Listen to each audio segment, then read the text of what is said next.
So in this video, I'm going to be showing you how to install the Metasploitable vulnerable machine in your Vmware. So I'm going to be using the Vmware. You can use the VirtualBox to replicate the same setup. So I'll be pasting this link on the description. You can get it below, and all you just need to do is click on this link and come to the download button here.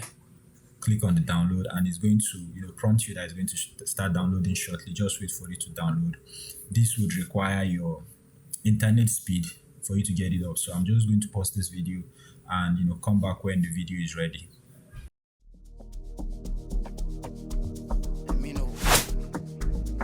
Raise your voice and shout, come on.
Alright, now that we have the video downloaded, all I just need to do is go to the video file.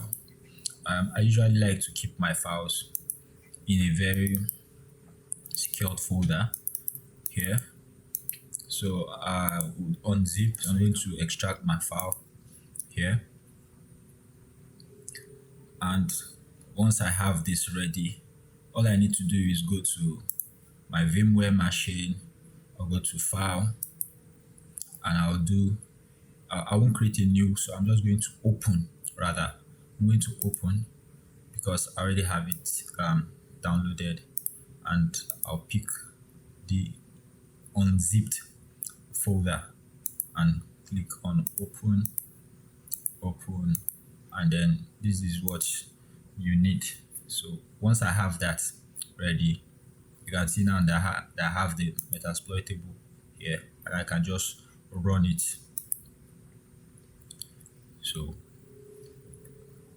So you can do, I copied it, and yeah.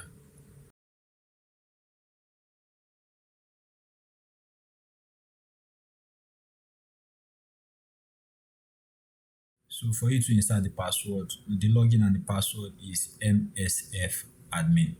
So usually when you want to put in the password and you click here, you're not going to see your cursor running anymore. So you can if you want to go back to your computer, you can just press Control Alt, and it's going to take you out, and you're going to see your cursor. But if you want to, insert, you need to press and then MSF admin, which is the login, and MSF admin, and then you can see that you have access right now.